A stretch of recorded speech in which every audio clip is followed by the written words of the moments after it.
When I moved to California in Torrance, I used to pass by this church all the time. I recently divorced and moved there from a small town. So one day I decided, my son and I, we decided we would go. So we went, stopped in. Naturally, they had started the service. We got there late and the doors were closed. We were going to just leave. I was going to take some flyers and leave. Then the door opened. And I didn't know at the time, but it was Warren.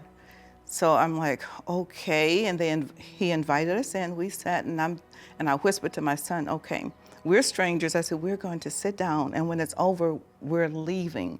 Before we could get up, they surrounded us. They showed us the love of Christ. At that time, I was feeling a little broken, a little disappointed, didn't feel loved. But Christ loved me through them, all of them. They showed the light of Christ. They drew me. That's when my journey started with Christ, was because of them. So growing up, my mother is Indian and Chinese, so we had a lot of Asian food. So when I was growing up, my mom was always hospitable, and because of her hospitality, we always shared our meals with others. I open up my home the same way, and I enjoy cooking and sharing, and I'm very happy for my godly heritage, in which I hope to carry on with my children as well as to others, because I want to be salt and light wherever I go. Somebody who's been a light of Jesus to me now has been my friend Sarah Fisher.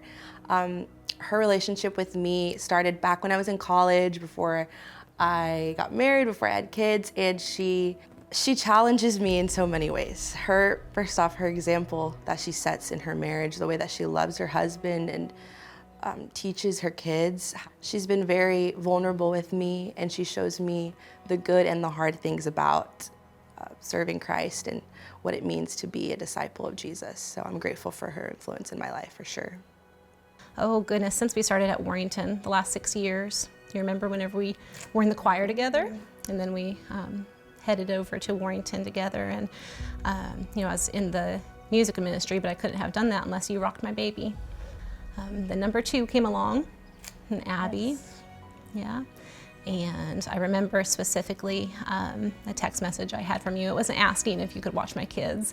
It was just, you said, would it be okay if I come over?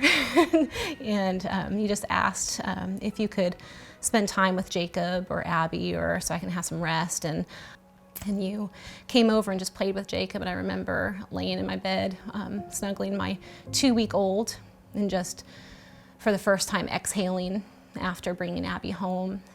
Well, it's all been a pleasure. Yeah. Absolute pleasure. I love your little ones. Yeah. They're very special. I don't know that I had that when I was raising my children, but I'm glad I could be that. You just show others how to have joy in the ministry that God's called you to. But you made it very easy. Thanks. Mom, when I was asked to think about who has brought the light of Christ in my life, that there's a lot of people that I feel like have, but you definitely have the most. The most important is how you've handled life. And through hard times, through struggles, and through good times, you have really trusted God. And that has really taught me perseverance and resilience. You have loved me unconditionally and have really prioritized me in your life. When I questioned my faith in my early 20s, you were patient. You never made me feel bad about it. You always were there to just listen. And then I remember there was a moment where I couldn't solve all the answers. And you said, well, I don't know the answer either, but at some point you just have to choose to believe. And I really feel like that settled me and allowed me to trust God. And so I appreciate everything you've modeled in pointing me to Christ throughout my life, and I love you. I love you. Thank you so much. It's so wonderful.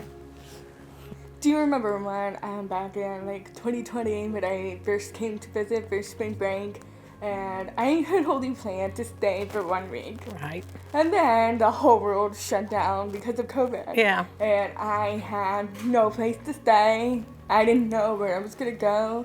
And you and your family offered me a place to stay, but I had nowhere to go. You've shown me the light of Jesus by providing me a safe place where I could be loved, I could be myself, supporting me in any way that I needed to be. You've just really been a godly woman in my life that I never had in my life, and you show me how I should shine the light of Jesus. We didn't have a room, remember, Yeah. because my Dad was living with us, and we were taking care of him. And I said, well, I've got the study in the office, and you love that hammock, so if you want to put the hammock in there. I did love that hammock. I was thinking about that hammock on the way here. You did. I don't know how you slept in it.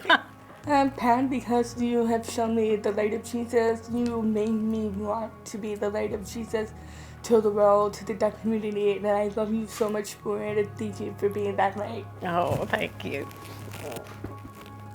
How about that?